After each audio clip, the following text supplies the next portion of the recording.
সবাইকে ধন্যবাদ জানাই।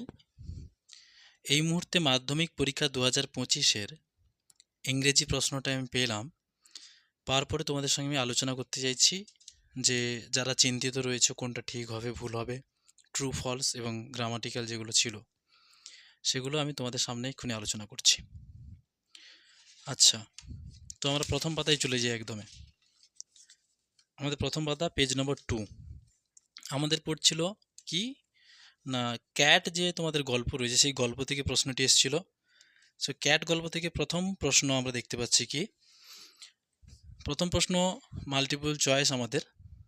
The cat is particularly civil to the কাদের কাছে? গেস্ট অফ দ্য ফ্যামিলি, গেস্টের কাছে। প্রথম প্রশ্নে হবে the cat is particularly civil to the guest. দ্বিতীয় প্রশ্ন, at tea time the cat puts in an appearance to, কার কাছে অ্যাপিয়ারেন্স দেয়? টু কী কারণে? To get his share of food. Option 3। এর দাগের অপশান আইভি 4 আর বির দাগের অপশান 3। ঠিক আছে, পরবর্তী পাতা পেজ নম্বর 3। পেজ নম্বর 3 প্রথম প্রশ্ন কি আছে?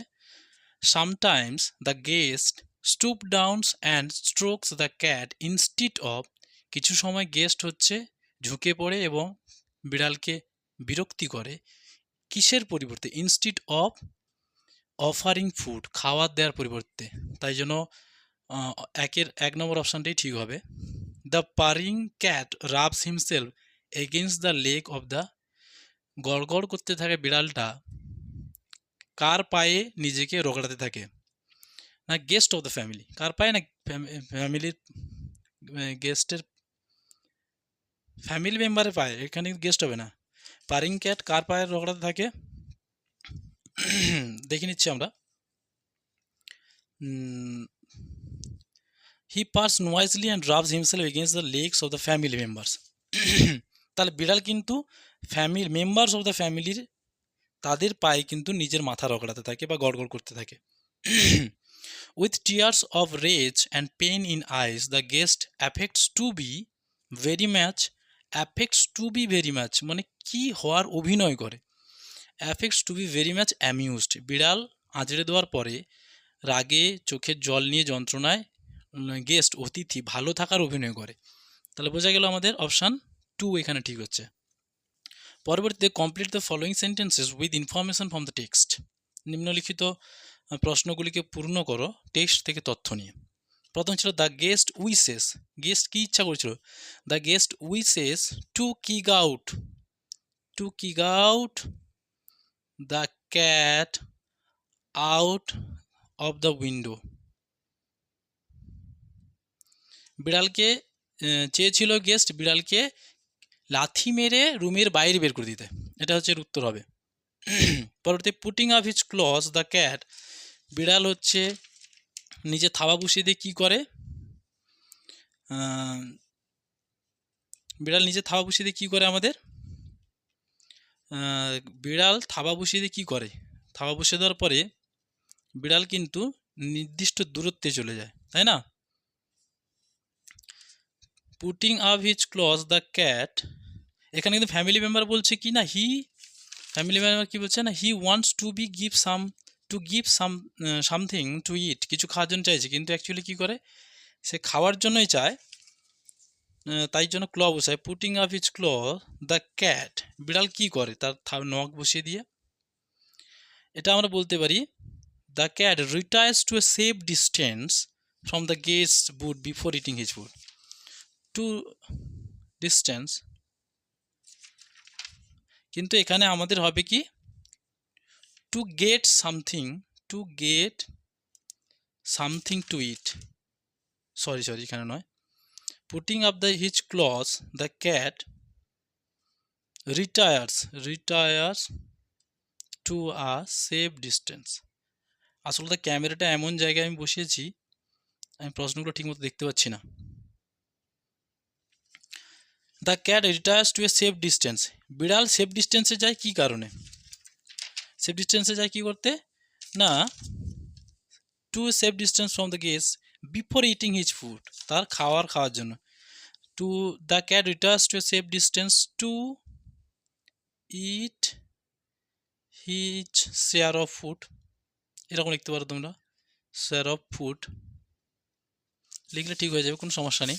আচ্ছা, পরবর্তীতে আমরা সব থেকে ট্রু ফলসে চলে আসি। The guest was amused when the cat রেকড him in the lake. Guest কি মজা পায় যখন বিড়াল তাকে রেক্ট করে তার এতে পায়ে আঁচড়ে দেয়? না, এটা কি হবে তাহলে? এটা হবে ফলস। কেন ফলস হচ্ছে? এখানে আমরা দেখব কি দ্য বিড়ালকে the guest would like to do kick the cat out of the window. তাহলে বিড়ালকে কিক আউট করতে যায় উইন্ডোর বাইরে, তাহলে সে কিন্তু অ্যামিউজড হয় না। সে অভিনয় করে অ্যামিউজড হওয়ার, কিন্তু সে অ্যামিউজড হয় না। তাহলে এটা হবে কি আমাদের false. The family member were not ashamed of the behaviour of the cat. Family member কি ক্যাটের আচরণের দ্বারা লজ্জিত নয়? এটা কিন্তু আমরা ট্রু বলতে পারি। এটা আমরা কি বলবো? ট্রু। কেন না? ফ্যামিলি মেম্বার তারা কিন্তু লজ্জিত নয়। কারণ কি না? কারণ তারা কি বলছে? ফ্যামিলি মেম্বার তাদেরকে সেটা কিনে মজা করছে। Is not it sweet of him. এটা কি বিড়ালে মিষ্টি আচরণ নয়? Is not he intelligent? সে কি বুদ্ধিমান নয়? He wants you to give something to eat. সে চায় তোমাকে কিছু খাওয়ার তোমার কাছ থেকে খেতে চায়। তার মানে এটা এদের কাছে মজার বিষয় হয়ে দাঁড়িয়েছে। তাহলে ফ্যামিলি মেম্বার অ্যাসেমড নয়, তাই এটা ট্রু। ঠিক আছে, পরবর্তীতে আমাদের হচ্ছে সি পেপার আছে। সি পেপার থেকে কবিতা আসছে। সি পেপার থেকে আমাদের তাহলে এগুলো দেখতে হবে multiple choice. C paper page number 4-এ প্রথমে আছে during his journey the poet ship will be guided by. তার জার্নি চলাকালীন পোয়েট শিপ কী দিয়ে গাইডেড হবে? গাইডেড বাই এ স্টার, একটা তারার দ্বারা। কারণ এখন লেখক কি বলছে না, I ask is a tall ship and a star to steer her by.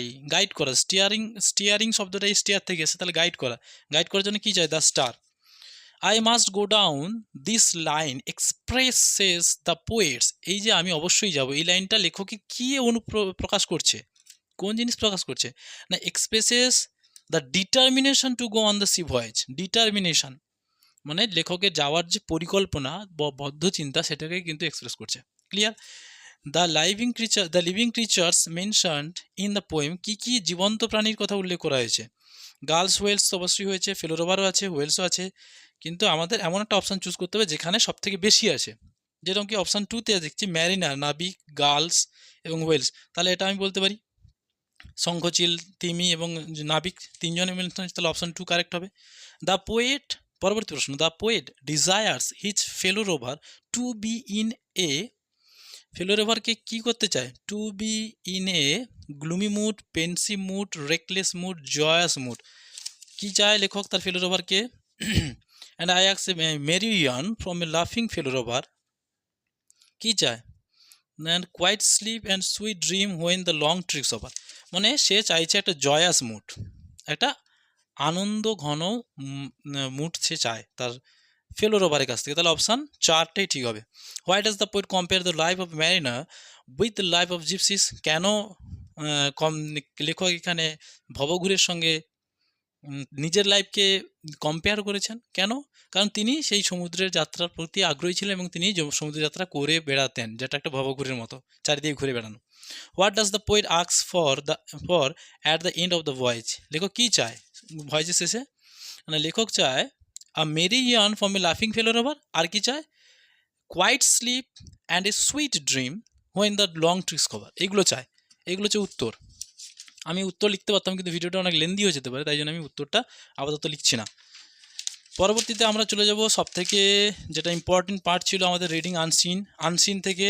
আমি আনসিনটা এক্ষুনি পড়লাম, আগে একবার পড়লাম, এবারে দেখছি আমি কী আছে। India launched it's crocodile conservation project. MCQ, crocodile conservation project কবে লঞ্চ করেছেন? ইট was back in 1975 that India launched its crocodile conservation project. তাহলে 1975, তাহলে option C is correct. Next, currently in Bhitarkanika national park the number of ক্রোকোডাইলের number কত? এখন ক্রোকোডাইলের সংখ্যা কত? এখানে অপশান অনেক কিছু আছে, এখানে লেখা আছে দেখো, today there are 1811 salt water crocodiles in Bhitarkanika. তাহলে 1811। আর এখানে কিন্তু আমাদের অপশানটা একটু ঘুরিয়ে দিয়েছি কীভাবে? About 3000, more than 2000, about 2000, less than 1000। তাহলে 2000-এর বেশি নয়, 3000-এরও কাছাকাছি নয়, 1000-এর কম নয়, তাই অ্যাবাউট 2000, কারণ 1811 2000-এর কাছাকাছি হয়। The number of crocodiles in India was increased, কী কারণে বাড়ছে? Increase due to captive breeding, মানে বদ্ধকর সংকরায়ন পদ্ধতিতে। আমরা এখানে পড়ে দেখেছিলাম, কি লেখা আছে এখানে, লাইনটা দেখো তোমরা। The main objective of the crocodile conservation project was to protect the animal's natural habitat and revive the population through captive breeding. Revive, পুনর্জাগরণ করতে চেয়েছে পপুলেশন থ্রু ক্যাপটিভ ব্রিডিং। তাহলে অপশন হবে কি আমাদের অপশন বি। তারপরে নেক্সট প্রশ্ন, the year 1972 is significant for wildlife enthusiast in India because this year. 1972টা কেন এনথুসিয়াসিস্টদের কাছ থেকে, যারা পরিবেশ, ওয়াইল্ড লাইফ বা বন্য জীবনটা নিয়ে খুবই আগ্রহী, তাদের কাছে কেন এটা গুরুত্বপূর্ণ? কারণ কি না, কারণ the wild life protection act, যে নিয়মটা বা যে আইনটা তৈরি হয়েছিল সেটা কত 1972, এই জন্য এটা তাদের কাছে একটা খুবই সিগনিফিক্যান্ট 1972, খুবই গুরুত্বপূর্ণ। তাহলে কি হবে আমাদের, the wild life protection act was passed in India in 1972, that's why the wild life enthusiasts are used to take it as a significant moment. এটা একটা গুরুত্বপূর্ণ হিসেবে নেয়। তাহলে option A is correct. Conservation of this salt water monsters refers to conservation of, এটা কিন্তু আমাদের পরবর্তী প্রশ্ন। Conservation of this salt water monster refers to conservation of what? Monster salt water, নোনা জলের দৈত্য বলতে কাকে বোঝাতে চেয়েছে? Crocodile living in salt water, নোনা জলের যে কুমিরগুলো বসবাস করে তাদেরকেই বোঝাতে চেয়েছে। Is it clear? তাহলে অপশান সি কারেক্ট। পরবর্তী, an appropriate title for passage would be. আমি পড়ে দেখলাম যে অ্যাপ্রোপ্রিয়েট টাইটেল হিসাবে আমাদের অনেকগুলো ইম্পর্টেন্ট আছে, যেরকম অপশান এ হতে পারে, অপশান সি হতে পারে, কিন্তু আমি পুরোটা পড়ে ভালো করে লজিক্যালি দেখার চেষ্টা করলাম যে 1975 থেকে আমাদের 1975-এর কাছ থেকে ঘটনা, এবং এটা কবে রিপোর্ট হচ্ছে 2024, 50 বছর। তাহলে কুমিরের ইতিহাসের, কুমিরের যে ক্রোকোডাইল যে কনজারভেশন, সংরক্ষণের ইতিহাসের জন্য 50 বছর, তাই অপশান সিটা মোর অ্যাপ্রোপ্রিয়েট। অপশান সি হবে more appropriate than other options. Okay, পরবর্তীতে আমরা চলে যাব কি না, true false section from the unseen থেকে true false section, page number 8। কি আছে? Since 1975 the number of crocodiles in India has decrease drastically. 1975-এর কাছ থেকে কি কুমিরের সংখ্যাটা কমে গেছে? না। সেটা কি করে বুঝবো আমরা? বলছে in 1975 the number was salt water crocodile was only 74। 1975-এ নোনা জলে কুমিরের সংখ্যা ছিল 74, কিন্তু টুডে দেয়ার আর 1811, এখন 1811টি আছে। তাহলে নাম্বারটাই কমেছে না বেড়েছে? তাহলে নাম্বারটা আমাদের বেড়েছে, তাহলে এটা মাথায় রাখতে হবে। তাই জন্য এটা ফলস হবে, অবশ্যই এটা ফলস। পরবর্তী প্রশ্ন, the Bhitarkanika national park use to be the hunting grounds of kings from Kanika princely states. প্রথম লাইনেই আনসিনে প্রথম লাইনেই বলে দিয়েছে কি না, প্রথম লাইনে বলেছে যে ভিথারকনিকা ন্যাশনাল পার্ক সেটা কি না, তা ফর্মার পূর্বের hunting ground of kings from Kanika princely state. তাহলে আমরা উত্তরের খুব কাছাকাছি চলে এসেছি। তাহলে কি হয় আমাদের, এটা আমাদের অবভিয়াসলি ট্রু হবে। তাহলে এটা আমাদের ট্রু হবে। সাপোর্টিং স্টেটমেন্ট ওই লাইনটা উঠে যাবে। After retirement mister Sudhakar Kar is no longer associated with crocodile conservation. রিটায়ারমেন্টের পরে সুধাকর কর কি আর সে ক্রোকোডাইল কনজারভেশনের সঙ্গে যুক্ত নয় কোনো রকম? না, তিনি যুক্ত ছিলেন। কীভাবে যুক্ত ছিলেন আমরা এখানে দেখতে পাবো লাইনটা। এখানে স্পষ্ট বলছি কি, after his retirement as senior scientist, একটা সিনিয়র সায়েন্টিস্ট হিসেবে he has been imparting technical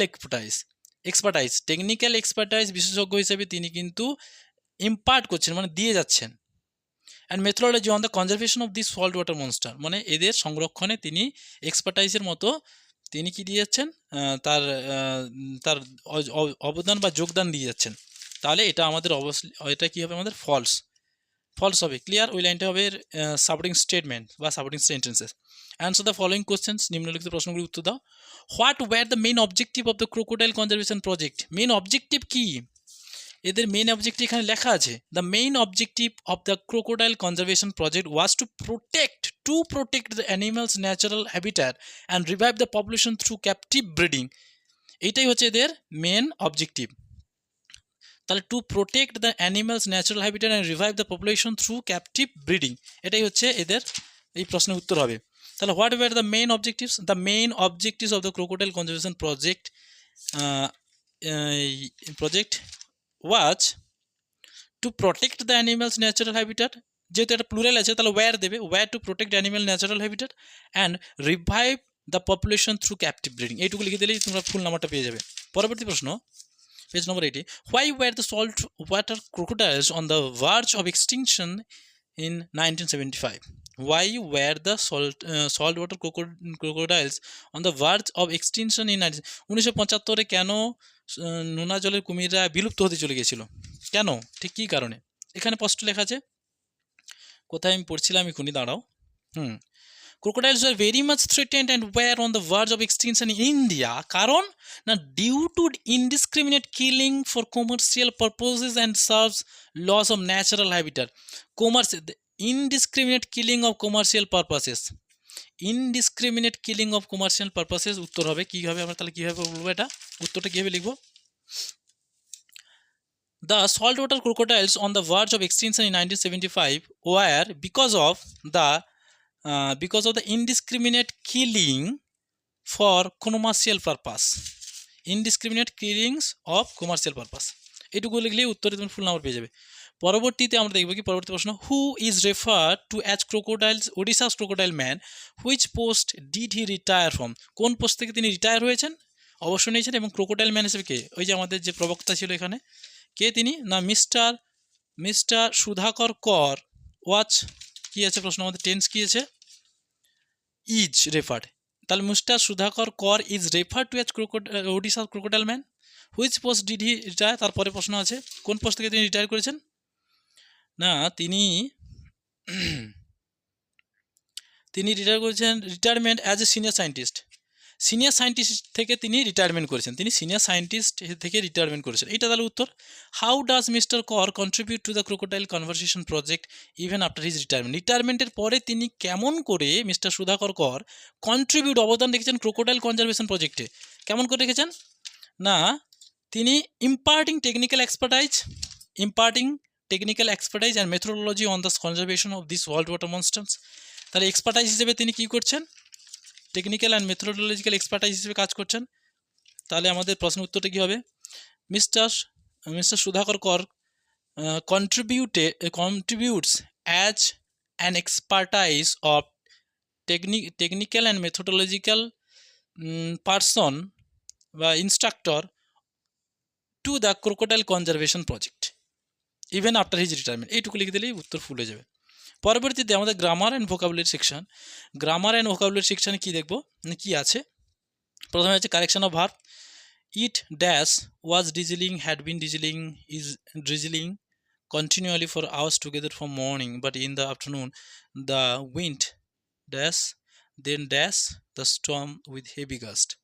আমার মতে it had been drizzling continually for hours together from morning, but in the afternoon, কিন্তু বিকালে, the wind grew up, বাতাসটা বেড়ে উঠেছিল, then came the storm with heavy gust, তারপরেই ঝড় জোরালোভাবে এলো। তাহলে কেম, হ্যাড বিন ডিজলিং, গ্রিউ আপ, এটা আমার মতে এইটা হচ্ছে প্রপার কারেক্টেড ভাব হওয়া উচিত। ক্লিয়ার? তারপরে fill in the blanks with appropriate articles and prepositions. Last year we visited Haridwar, summer লেখা আছে, তাহলে in summer, preposition of time in বসবে, in summer. We stayed in a hotel, আমরা একটা হোটেলে ছিলাম, ড্যাশ দ্য রিভার, নদীর পাশে, তাহলে by the river, hotel by the river. তারপরে কী হবে, যদিও dash hotel was a bit expensive it was very nice. যেহেতু হোটেল নিয়ে আগে ডিসকাস হয়েছে, ওই যে হোটেল নিয়ে ডিসকাস হয়েছে, তাই জন্য দা হবে এখানে, the hotel was a bit expensive it was very nice, তাহলে দা হবে, ইন হবে, বাই হবে।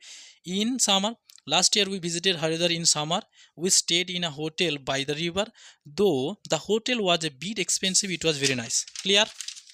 পরবর্তীতে আমাদের কি আছে, গ্রামাটিক্যালে ভয়েস চেঞ্জ আছে। We pass the kite up with a letter, আমরা প্যাস দ্য কাইট, তাহলে কি দ্য কাইট অবজেক্ট, তাহলে কী হবে, the kite was patched, PATCH, patched up, the kite was patched up by us with the letter, with the letter. এটা হচ্ছে এর উত্তর হবে ভয়েস চেঞ্জ। ফাদার আক্সড him have you no school today, change into indirect speech.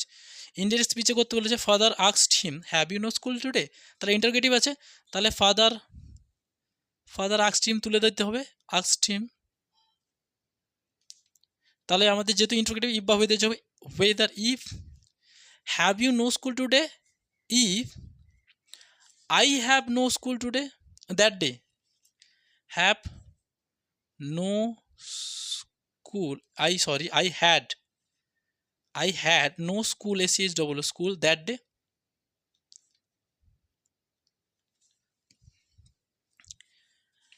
তাহলে বাবা আমাকে জিজ্ঞেস করলো asked him if I had, যেহেতু হিম আছে তাহলে এখানে আই দেওয়ার দরকার নেই, হি, এখানে কী লিখবে he. Father asked him if he had no school that day. Clear? মাথার মধ্যে ক্লিয়ার হয়েছে? Father asked him if he had no school that day. Clear? The people were very much stunned, they could not speak in the beginning. একটা simple sentence করেছে, thus people were too stunned to speak, শুধু এইটুকু লিখে দিলে হয়ে যাবে, the people were too stunned to speak, এইটুকু লিখলেই আমাদের তো ঠিক হবে। এবার আছে আমাদের ভোকাবুলারি পার্ট আছে, যেটা আমাদের আনসিন থেকে এর সমার্থক শব্দ যা আছে সে খুঁজে নিয়ে এসে লিখতে হয়। না এখানে ভোকাবুলারি নয়, এটা আমাদের হচ্ছে ফ্রেজাল ভার্বস আছে।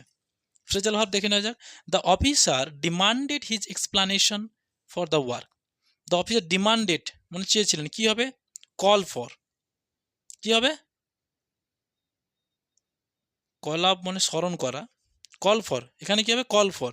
তাহলে আমাদের পাস্ট অনুযায়ী হবে কি? Called for, CALLED, call for. Clear? We must reduce our daily expense. Reduce মানে কমানো, কী কমায়? Cut down. তাহলে we must cut down, cut down লিখলে ঠিক হয়ে যাবে আমাদের। তারপরে আই ক্যান নট রিমেম্বার হচ্ছে কল আপ, তাহলে কল আপ লিখে দিলে হবে, প্রেজেন্টে আছে, আমরা শুধু কল আপ বসিয়ে দেবো, এটা করলে আমাদের clear. The natural home or environment of an animal. Natural home প্রাকৃতিগত ঘর এবং এনভায়রনমেন্ট অফ অ্যান অ্যানিম্যাল। আমি টেক্সটটা পড়ে দুটো ওয়ার্ড নিয়ে আমি কনফিউজড। একটা হচ্ছে সল্ট ওয়াটার সোয়াম্প মানে জলাভূমি একটা হতে পারে। ন্যাচারাল হোম বলেছে কাদের? না কার ন্যাচারাল হোম বলেছে? না animal environment of an animal, একটা বাড়ি, একটা জন্তুর প্রাকৃতিগত ঘর, সেটা সোয়াম্প আমি ভেবেছিলাম জলাভূমি, কিন্তু মোর অ্যাপ্রোপ্রিয়েট যেটা হবে আমার যত ধারণা সেটা হচ্ছে ন্যাশনাল পার্ক। জাতীয় উদ্যানগুলো হচ্ছে মোর অ্যাপ্রোপ্রিয়েট হয়, যেগুলো জাতীয় উদ্যানগুলো কিন্তু একটা হোম অফ অ্যানিম্যাল বলতে পারি আমরা, এটা সবথেকে বেশি অ্যাপ্রোপ্রিয়েট এগোবে। সোয়াম্প হচ্ছে জলাভূমি যেখানে থাকে, কিন্তু জাতীয় উদ্যানটা বেশি ইম্পর্টেন্ট, বেশি অ্যাপ্রোপ্রিয়েট হবে অ্যাকর্ডিং টু মি। তাহলে কী হবে আমাদের? National park. To bring something back to life, পুনরায় জীবনে ফিরিয়ে আনাকে কী বলা হয়? রিভাইভ। কী পেরেছিলাম আমরা এখানে ওয়ার্ডটা রিভাইভ আমরা দেখছিলাম, এখন কোথায় গেল? এই যে রিভাইভ মানে পুনরুজ্জীবন করা, পুনরুজ্জীবিত করা, তাহলে রিভাইভ হবে এটা, revive. Important assignment or vocation মানে অভিজ্ঞ ব্যক্তি যারা ভোকেশন করে বা দক্ষতা দান করে সেই ব্যক্তিগুলো এক্সপার্টাইজ বলা হয়।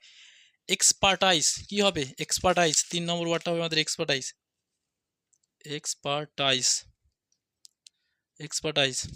পরবর্তী হচ্ছে টার্গেটটা আমাদের লাস্টে একদমই রয়েছে, এখানে কি আছে? বাট এ মিশন হচ্ছে আমাদের টার্গেটের সিনোনিম হচ্ছে মিশন, তাহলে আমরা এখানে মিশন বসিয়ে দিতে পারি। ক্লিয়ার? এবার রাইটিং স্কিল তোমরা যেভাবে অ্যাপিয়ার করেছো সেটা করতে পারবে। তবে এই ছিল মাধ্যমিকের টোটাল প্রশ্নের letter to the editor regarding daily complaining about the population caused by the fire crackers, pollution caused by the fire crackers মানে কালীপটকা বা হচ্ছে বিভিন্ন রকম আতশবাজি, সেগুলোর এগেনস্টে লেটার টু দ্য এডিটর। তারপর রাইটে paragraph advantage of morning walk. সকালবেলা চললে কী হবে? এই পয়েন্ট ধরে এগুলো টেন্স বসে করতে হবে, করলে নাম্বার পাওয়া যাবে প্রপারলি। তারপরে কি আছে? রাইটে নিউজ পেপার রিপোর্ট লিখতে দিয়েছে। আচ্ছা, নিউজ পেপার রিপোর্ট কিসের উপরে? On a dacoity in your area, তোমার এলাকায় ডাকাতির উপরে নিউজ পেপার রিপোর্ট। ডাকাতির উপরে, এটা তোমরা যে যার স্কিল অনুযায়ী লিখবে। লিখলে হয়ে যাবে। আর ফর এক্সটার্নাল ক্যান্ডিডেট সেটা আমাদের জন্য ইম্পর্টেন্ট নয়। এই ছিল আজকের সামারি। এই প্রশ্নের পুরো উত্তর আলোচনা করলাম। কিছু ভুলও হতে পারে, আপনারা একটু দেখে ঠিক করে দেখবেন। তবে আমি যতদূর সম্ভব সঠিকভাবে বলার চেষ্টা করলাম। থ্যাংক ইউ, ধন্যবাদ সবাইকে।